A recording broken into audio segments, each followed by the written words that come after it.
बच्चों, इस वीडियो में हम विविध प्रश्नावली 10 का क्वेश्चन नंबर 11 से लेके क्वेश्चन नंबर 11 से लेके आगे तक के सभी सवालों को लगा रहे हैं। इसके पहले हम एक वीडियो में आपको क्वेश्चन नंबर 1 to 10 तक के सभी प्रश्नों को लगाए थे। उसका लिंक आपको इस वीडियो के डिस्क्रिप्शन में मिल जाएगा, उसको आप देख सकते हैं। आइए क्वेश्चन नंबर 11।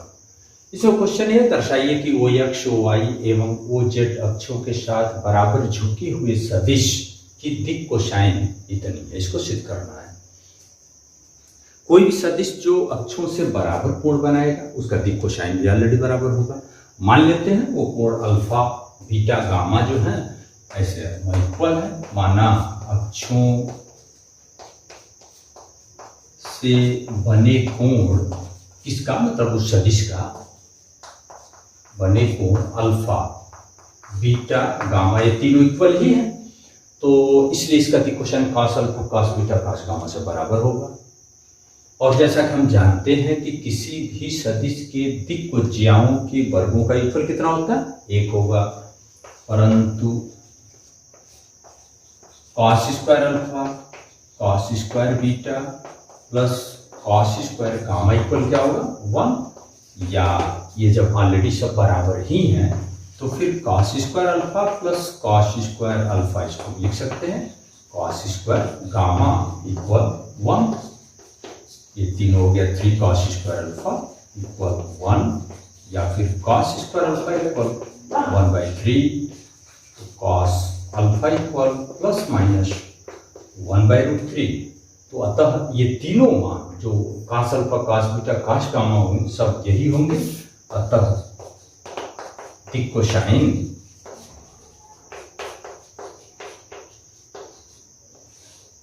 ये लिख सकते हैं, सब में प्लस माइनस आएगा, प्लस माइनस 1/√3 1/√3 एंड 1/√3। ऐसे क्वेश्चन नंबर 11 आपका कंप्लीट हुआ। अब क्वेश्चन नंबर 12 में क्या दिया है, देखिए ए बी और सी 3 वेक्टर दिए गए हैं। प्रश्न को ध्यान से समझो। तो आपको एक सदिश डी इस प्रकार ज्ञात करना है कि जो ए और बी दोनों पर लंब होना चाहिए और सी डॉट डी बराबर 15 होना चाहिए, सी के साथ डी। ध्यान दीजिए, ए और बी पर लंब सदिश क्या होगा। अगर हम ए क्रॉस बी ज्ञात करते हैं, ए क्रॉस बी का डिफिनेशन देखेंगे आप, ए क्रॉस बी की दिशा ए और बी दोनों पर लंब होगा। मीन्स अगर हम ए क्रॉस बी ज्ञात कर लें तो उसके पैरेलल होगा डी। ओके, तो कोई वेक्टर है उसमें एक अचर पद लैम्डा लगाकर उसके सदिश उसके पैरेलल कोई भी वेक्टर आप लिख सकते हैं। तो बच्चों सबसे पहले हम क्या करना चाहते हैं, हम ए क्रॉस बी को ज्ञात करते हैं। क्यों ए क्रॉस बी ज्ञात कर रहे हैं, डी को ज्ञात करने के लिए, क्योंकि यहाँ दिया हुआ है डी ए और बी दोनों पर लंब हैं। ए क्रॉस बी ए और बी दोनों पर लंब होगा, तो आई जे के ए 1 4 2। आप सदिश गुणन ज्ञात करना जानते हैं, 3 - 2 7 यहाँ लिखते हैं। इसको तुरंत गुणा कर लेते हैं। देखिए क्या आएगा, 7 × 4 = 28 -2 दूनी 4 तो +4 यहाँ लिखेंगे, माइनस जे 7 × 7 3 दूनी 6। थोड़ा सा प्लस माइनस ध्यान देते रहेंगे, कहीं कुछ मिस्टेक है तो उसको आप सुधार लेंगे। उसको कमेंट करने की जरूरत नहीं है कि कहीं ये प्लस गलत है। के के साथ आइए -2 4 3 12। ओके, ये क्या हो गया, 28 4 32 आई, 7 - 6 हो गया 1 तो माइनस जे, और 12 2 14 -14 के। इसको थोड़ा चेकअप कर लें एक बार और। आई 7 × 28 धन 4 हो गया, जे 7 - 6 के -2 -4 3 12। ओके, तो 28 4 32, 7 में 6 जाए 1, ये -14 है। तो ए क्रॉस बी, अतः आप क्या लिखना चाहते हैं, यहाँ लिख सकते हैं कि चूंकि डी वेक्टर डी ए व बी पर लंब है तो ऑलरेडी ये सदिश भी तो ए और बी पर लंब है, इसलिए डी को हम मान सकते हैं। माना वेक्टर डी इक्वल लैम्डा करके इसमें अचर पद लगा सकते हो, 32i -j -14 के। अब यहां पर इसको पूरा कर लो, 32 लैम्डा, या चलिए इसे छोड़ देते हैं, कोई दिक्कत नहीं। अब प्रश्न में क्या किया है, अकॉर्डिंग टू क्वेश्चन अब लिख सकते हैं प्रश्नानुसार सी डॉट डी क्या है? सी डॉट डी तो 0 है, सॉरी 15 है। तो सी आपका यहाँ 2i माइनस जे प्लस 4k डॉट डी लीजिए लैम्डा तो फिर हम कांस्टेंट है 32i माइनस जे और माइनस 14k बराबर क्या आएगा 15। तो ये लैम्डा को बाहर ही लिखते हैं, गुणा करना, गुणा कैसे करते हैं 32 गुणे 2 32 दूनी 64 माइनस 1 मिलके प्लस 1 होगा, 4 14 चौको 56 माइनस 56 बराबर 15 यहाँ होंगे। लैम्डा 64 एक 65 में से 56 घटा लेना है तो क्या आएगा 9 × 9 इक्वल 15 देख लेंगे। तो यहाँ से लैम्डा का मान क्या आ गया 15/9, 3 बचे 15, 3 तरीके 9। अतः आपको चाहिए क्या, हमें तो वेक्टर डी चाहिए था, वेक्टर डी लैम्डा के जगह पर क्या लिखता हूँ 5/3 लैम्डा 32i माइनस जे माइनस 14k। बस ये वेक्टर डी आपको बताना था, आप चाहे इसका गुणा करके इसमें आंसर दीजिए या फिर ऐसे छोड़ दीजिए। तो एक ऐसा सदिश डी बताना था। क्वेश्चन एक बार थोड़ा सा फिर समझ लें। ए बी सी 3 वेक्टर दिए गए थे, एक सदिश डी इस प्रकार ज्ञात करना जो ए व बी पर लंब है। ए व बी पर लंब का मतलब ए क्रॉस बी की दिशा ए और बी दोनों पर लंब होगी, इसलिए हम ए क्रॉस बी ज्ञात किए। तो ये जो वेक्टर मिला ये ए और बी के लंब दिशा में होगा, लंब दिशा तो उसी दिशा में जब डी है तो इसमें एक कांस्टेंट लैम्डा लगा के मान सकते हैं। और फिर प्रश्न में दिया था सी डॉट डी इक्वल 15, तो इसके द्वारा हम लैम्डा का मान ज्ञात किए। क्वेश्चन नंबर 13 क्या है, एक वेक्टर दिया i प्लस जे प्लस के का, थोड़ा सा बुक में आप एक बार पढ़ लें, इस सदिश का प्रश्न ये बोला इन दोनों सदिशों के योगफल की दिशा में इकाई सदिश जो होगा उसका अदिश गुणनफल 1 है, तो लैम्डा का मान बताना है। फिर क्वेश्चन क्या है, इस सदिश का इन दोनों के योगफल की दिशा में जो मात्रक सदिश होगा उसके साथ अदिश गुणनफल 1 है, तो लैम्डा का मान बताना है। तो क्या करें, सबसे पहले इन दोनों का योग करके उसका दिशा मात्रक सदिश निकालो, फिर उसका इसके साथ अदिश गुणनफल करते हैं। तो सबसे पहले b प्लस सी को ज्ञात करते हैं। तो बच्चों इतनी बात तो डायरेक्ट लिख सकते हैं, जोड़ सकते हैं, बहुत सा आप गुणन कर चुके, जैसे 2 प्लस लैम्डा i, फिर यहाँ 4 और प्लस 2 6j माइनस 5 प्लस 3 तो माइनस 2k। तो b प्लस सी के दिशा में इकाई सदिश ज्ञात कैसे करेंगे, इसका मापांक तो निकालना ही पड़ेगा। मॉड b प्लस सी कैसे निकालते हैं, अंडर रूट 2 प्लस लैम्डा का होल स्क्वायर प्लस 3 का स्क्वायर 36 हो गया, 6 का 36, ये माइनस 2 का 4। आप चाहें तो ये पूरा विस्तार कर ही लो, चलो a प्लस बी का whole square 4 plus lambda square plus 2 दूनी 4 4 लैम्डा प्लस 36 4 40, ये हो गया, ये हो गया आपका lambda square plus 4 lambda plus 40 4 44। इसलिए आप लिख सकते हो b प्लस सी की दिशा में मात्रक सदिश क्या होगा, इतना बटे ये।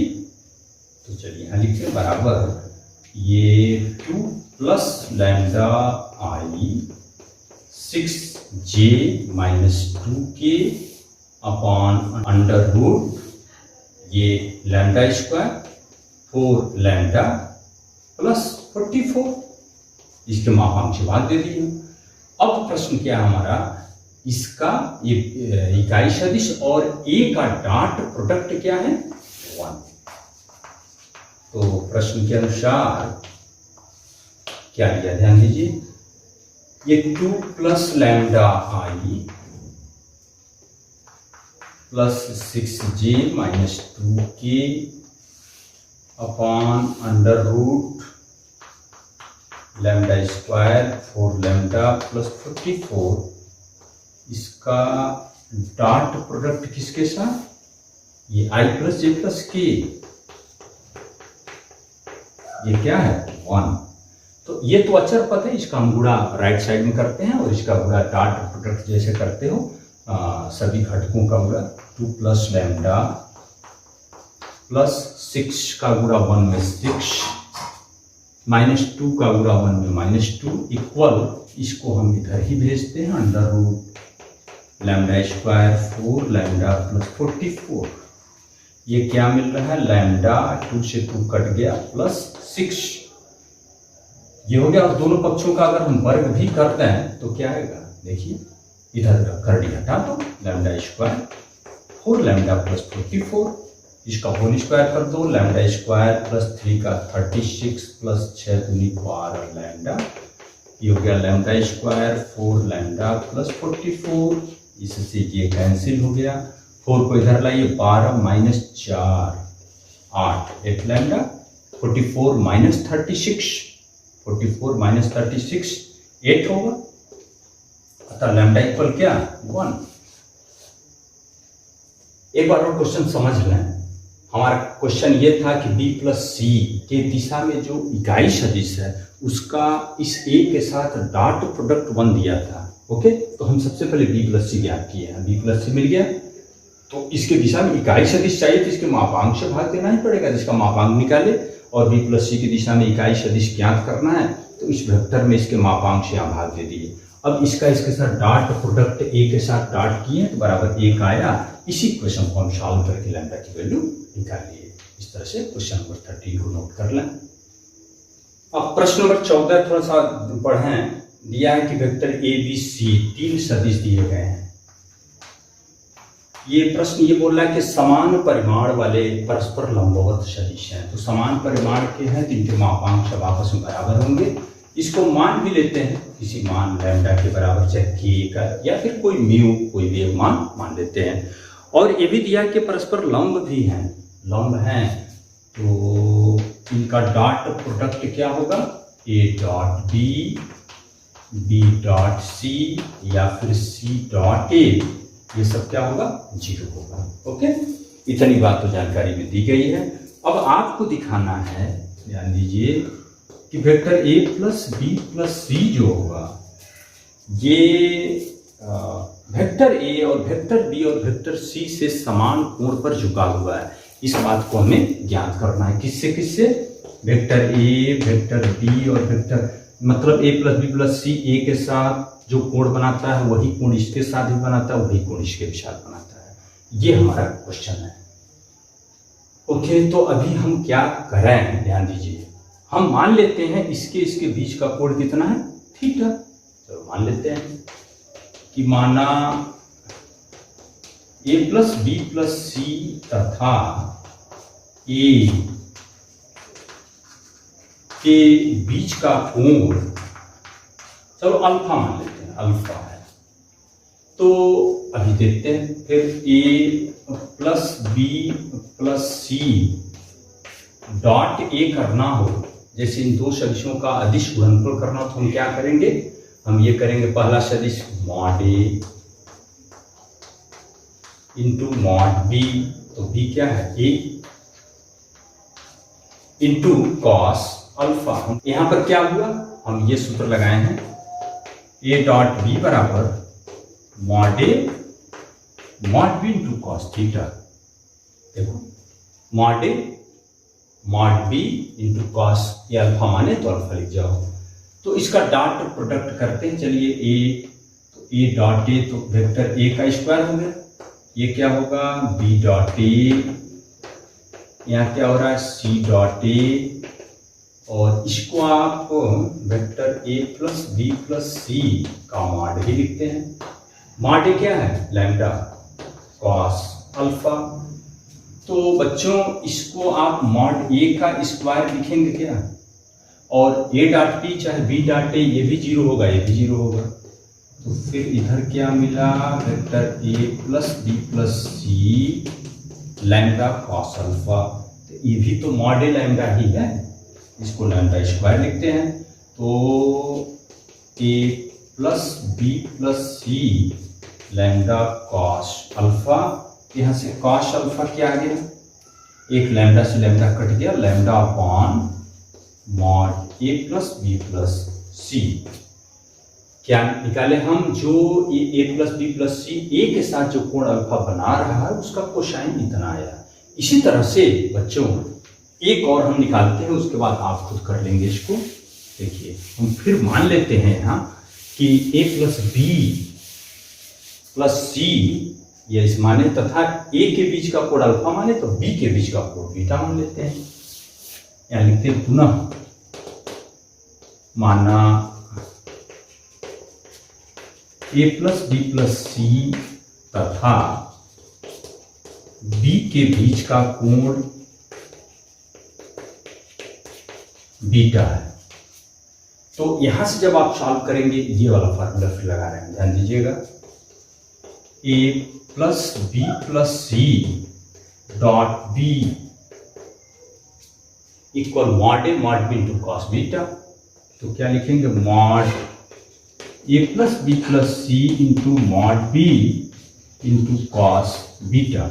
इसका जब गुणा करेंगे, देखिए हम सीधे लिख रहे हैं ए डॉट बी क्या आएगा, अब इतनी बात एक बार आप विस्तार से समझ चुके हैं तो यहां समझ सकते हो।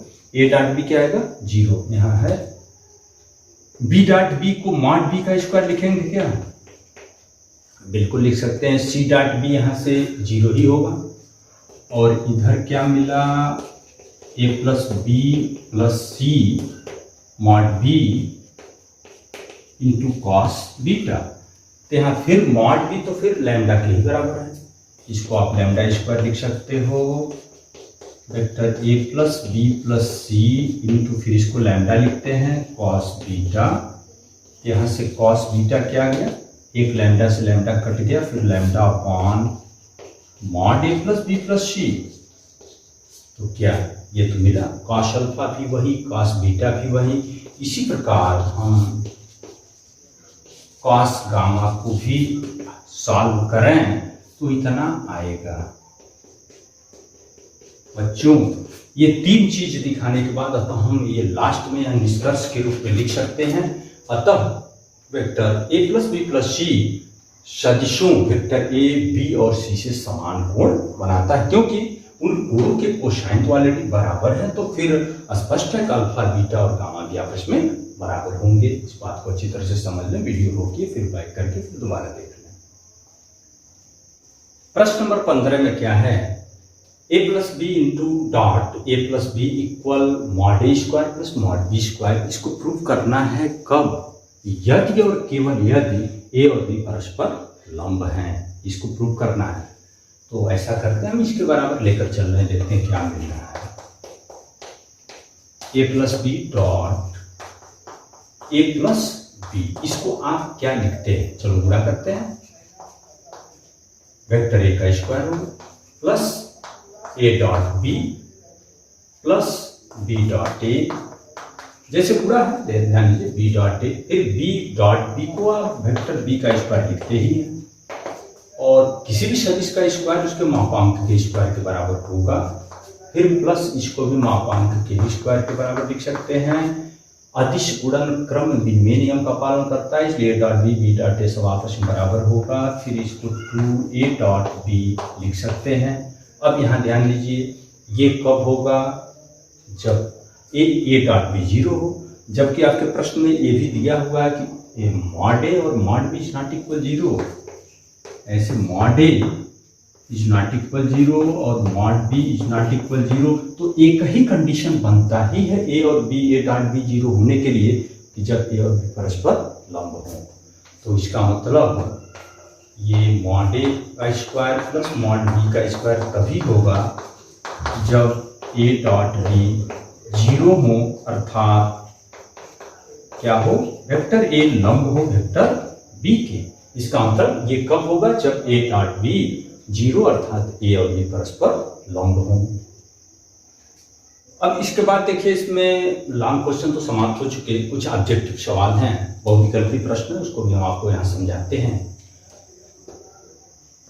यहाँ क्वेश्चन नंबर 16 के बारे में ऐसे दिया है कि दो वेक्टर ए और बी हैं जिनके बीच का कोण थीटा है और ए डॉट बी ग्रेटर और इक्वल 0 है, तो थीटा के बारे में कुछ विकल्प दिया गया, कोई जानकारी दी गई है, उसके बारे में आपको बताना है थीटा क्या होगा। बच्चों अभी आप ए डॉट बी को क्या लिखते हैं?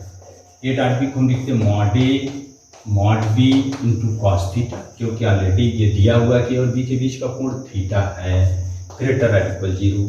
अब ध्यान दीजिए, चूंकि mod A mod B already positive हैं, किसी भी सदिश के मापांक हमेशा पॉजिटिव या 0 होते हैं, ये ऑलरेडी पॉजिटिव हैं, तो इसका मतलब इसमें तो कोई डाउट नहीं है पॉजिटिव होने का। ये इसका मतलब क्या हो गया, कॉस थीटा ही ग्रेटर और इक्वल 0 होगा।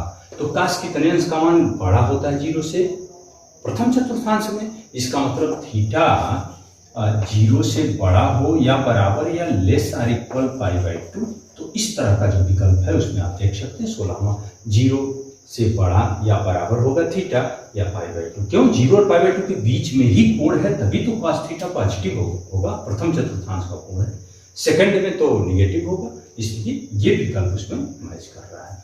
ओके, क्वेश्चन नंबर 16 आप देख सकते हैं। और ठीक इसी प्रकार 17 भी यही लगा सकते हैं आप। ए और बी दो मात्रक सदिश हैं, मात्रक सदिश है, तो मॉड ए और मॉड बी दोनों क्या है 1। तो और इनके बीच का कोण थीटा भी दिया है, ए और बी के बीच का कोण क्या थीटा। तो आपको बताना है कि ए प्लस बी यदि मात्रक सदिश है तो थीटा का मान बताना है। थीटा क्या? ए और बी के बीच का कोण।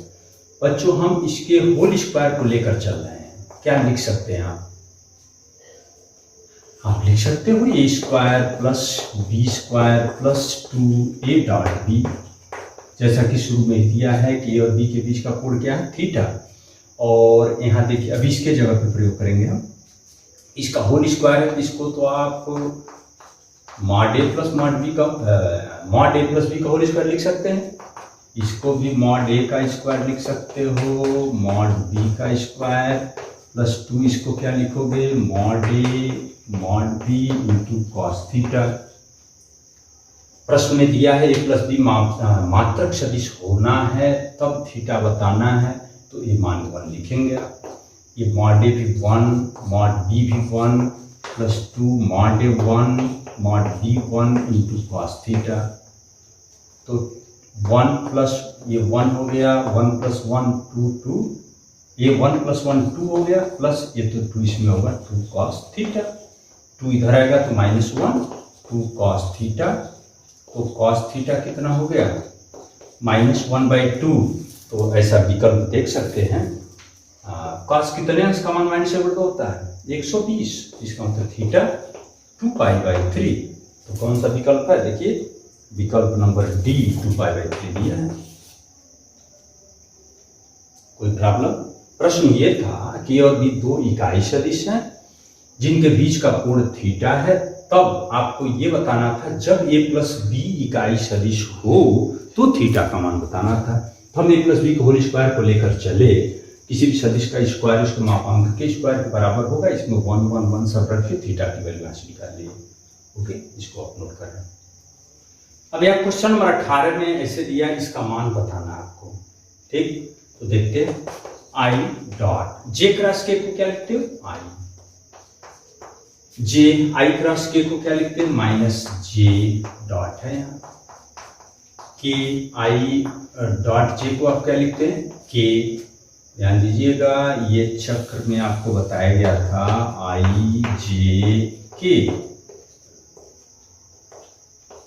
इस क्रम में चलते तो पॉजिटिव लिखते हो तो आप मिला सकते हो जे क्रॉस के चलोगे तो आई होगा, उसके अगला आई क्रॉस के उल्टा चल रहा है, आई क्रॉस के देखो इधर से चल रहे तो माइनस लिखना होता है।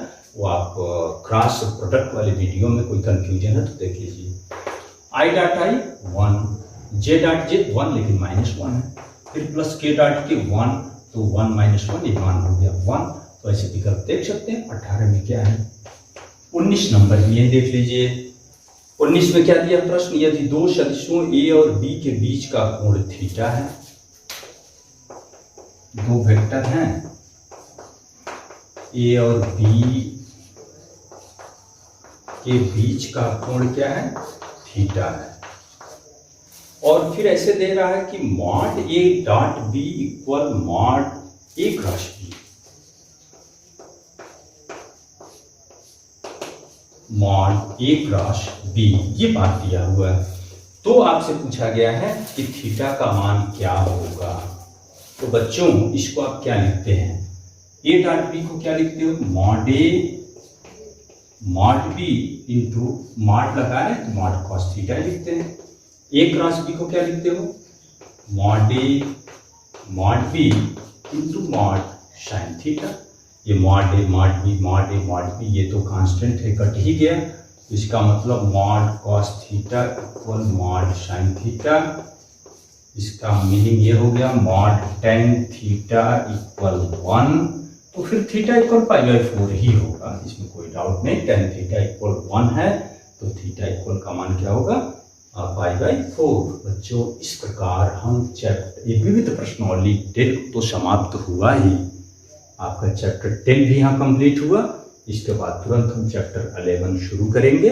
आप हमारे चैनल पर बने रहें, इसको आप देखते रहें।